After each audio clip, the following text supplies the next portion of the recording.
चलिए जी, आज हम फिर से 13.1 का जो 8 नंबर क्वेश्चन है उसके बारे में हम लोग समझने वाले हैं। क्वेश्चन बोल रहा है ऊंचाई 2.4 सेंटीमीटर, जो ऊंचाई है 2.4 सेंटीमीटर और व्यास 1.4 सेंटीमीटर वाले एक ठोस बेलन में से उसी ऊंचाई और उसी व्यास वाला एक शंक्वाकार खोल काट लिया जाता है। शेष बचे ठोस का निकटतम वर्ग सेंटीमीटर तक पृष्ठीय क्षेत्रफल ज्ञात कीजिए। कहने का मतलब है कि एक बेलन है, इस टाइप का एक बेलन है जिसमें से क्या किया जा रहा है कि एक शंकु उसी हाइट का यानी उसी ऊंचाई का एक शंकु क्या कर दिया जा रहा है जी, काट लिया जा रहा है। और काटने के बाद क्या करना है कि इसका जो हाइट दिया हुआ है, हाइट दिया है 2.4 सेंटीमीटर और आपका इसका जो व्यास दिया है 1.4 सेंटीमीटर, तो इसका पृष्ठीय क्षेत्रफल निकालना है। तो चलिए पृष्ठीय क्षेत्रफल हम निकालते हैं। सबसे पहले जो हमको दिया हुआ है उस सबको लिख देंगे कि क्या क्या चीज इस पे दिया हुआ है। तो सबसे पहले लिखेंगे हम लोग दिया हुआ है। क्या लिखेंगे जी? दिया हुआ है। दिया हुआ है तो क्या क्या चीज दिया हुआ है? बेलनाकार भाग और शंक्वाकार भाग का ऊंचाई दिया हुआ है। तो यहाँ पे लिखेंगे बेलनाकार भाग का ऊंचाई, जो ऊंचाई हो जाएगा आप देखिएगा कि दोनों का ऊंचाई बराबर है। यहाँ शंकु का ऊंचाई और बेलन का ऊंचाई दोनों बराबर है, तो बेलनाकार भाग का ऊंचाई बराबर हो जाएगा आपका शंक्वाकार भाग का ऊंचाई। शंक्वाकार भाग का ऊंचाई जिसको हम h नाम से लिखते हैं, किससे h दे देते हैं, और h बराबर कितना दिया हुआ है जी? 2.4 सेंटीमीटर। आप लोग किताब से मिलाते रहना है, 2.4 सेंटीमीटर हो जाएगा। इसके बाद आपका बेलनाकार भाग का आगे क्या दिया हुआ है? बेलनाकार भाग का आपका व्यास दिया है। क्या दिया हुआ है? व्यास, जो बराबर होगा शंक्वाकार भाग के, यानी कि शंकु का और बेलन का दोनों का व्यास सेम ही है। देखिए दोनों का मोटाई क्या है? एक ही जैसा है। तो शंक्वाकार भाग का व्यास यानी इसको डी बोलते हैं, डी बराबर कितना दिया हुआ है? 1.4 सेंटीमीटर।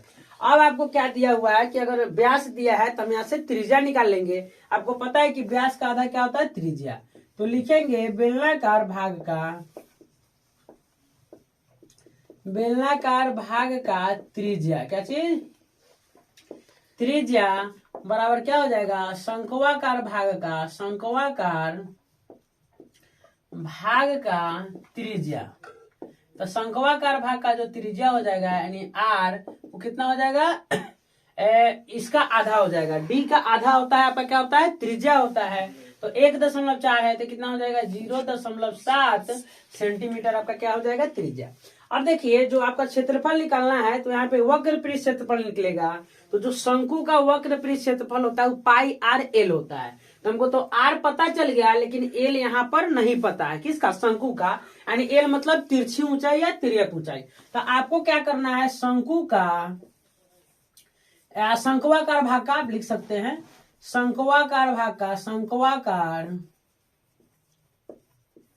भाग का तिर्यक ऊंचाई। क्या चीज हो जाएगा जी? तिर्यक ऊंचाई आपको निकालना है। तिर्यक ऊंचाई जिसको हम लोग एल से दिखाते हैं। तो एल का आपको पता है कि सूत्र क्या होता है? एल का सूत्र हो जाता है √h² प्लस r²। अब आपका जो h का मान है, h का मान कितना दिया हुआ है? 2.4 सेंटीमीटर, यानी 2.4 का स्क्वायर प्लस r जो दिया हुआ है वो 0.7 सेंटीमीटर। तो 0.7 का स्क्वायर हो जाएगा। जब स्क्वायर यहाँ पे कीजिएगा तो 2.4 का स्क्वायर हो जाएगा, यानी 24 का स्क्वायर हो जाएगा 576, और दशमलव के बाद अंक है तो यहाँ पे 1 है तो यहाँ पे डबल हो जाएगा। याद रखना है वर्ग करने पे दशमलव का अंक दुगुना हो जाता है, जितना रहे उतना। उसी प्रकार से यहाँ पे हो जाएगा 49, लेकिन यहाँ दशमलव के बाद 1 अंक है तो यहाँ पे कितना हो जाएगा? 2 अंक हो जाएगा। और इसके आगे कुछ नहीं है तो हम अपना 0 दे देंगे ताकि अच्छा दिखे। जब इसको जोड़िएगा तो √अंडर कितना हो जाएगा?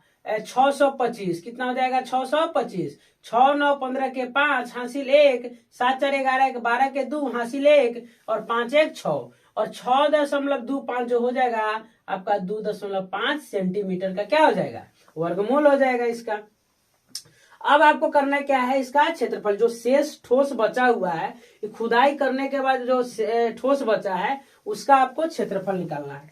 यहाँ लिखेंगे शेष ठोस का क्षेत्रफल, शेष ठोस का क्षेत्रफल। तो यहाँ पे शेष ठोस जो है वहां पे आपको देखने को मिलेगा कि एक बेलन है और एक शंकु है। और आपको पता होगा दोस्तों कि इसका जो पेंदी है, कहीं ना कहीं जो पेंदी है वो भी उसमें आ जाएगा, यानी उसका पेंदी का भी क्या हो जाएगा, क्षेत्रफल उसमें ऐड हो जाएगा।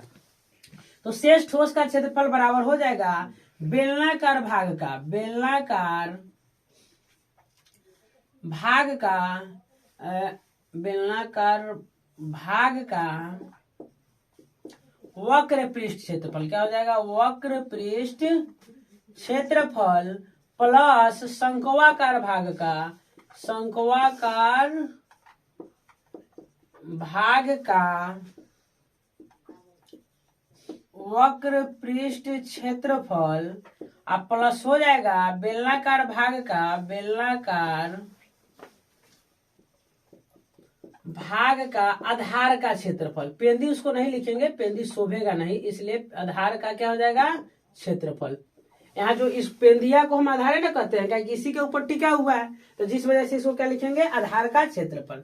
अब सबका सूत्र लिख देना है। तो बेलनाकार भाग का जो वक्र पृष्ठ होता है उसका क्षेत्रफल होता है 2πr(h) प्लस शंक्वाकार का क्षेत्रफल होता है πr(l) अब प्लस जो आधार का क्षेत्रफल है, यानी जो पेनिया है वो वृत्ताकार होता है, गोलाकार नहीं होता है दोस्तों, वृत्ताकार होता है। तो इसका हो जाएगा πr²। और देखिए πr यहाँ भी है, πr यहाँ भी है और πr यहाँ भी है, तीनों में πr है, इसलिए यहां से πr क्या करेंगे, कॉमन निकालेंगे। तो जब πr यहां से निकल जाएगा तो यहाँ बच जाएगा 2h प्लस यहाँ से πr कॉमन निकाल लीजिएगा तो बच जाएगा l, अब प्लस πr यहाँ से निकालिएगा तो देखिए यहाँ पे 2 गो r है तो कै गो r बच जाएगा, 1 गो r बच जाएगा। अब सबका मान रखते हैं। तो पाई का मान हो जाएगा 22/7 गुने r का मान। तो चलिए r कितना यहाँ पे दिया हुआ है 0.7, कितना हो जाएगा 0.7 इंटू 2 गुने h का मान कितना दिया हुआ है 2.4, तो हो जाएगा 2.4 प्लस l निकालने हैं तो कितना आया है 2.5, अब प्लस r का मान कितना दिया हुआ है 0.7।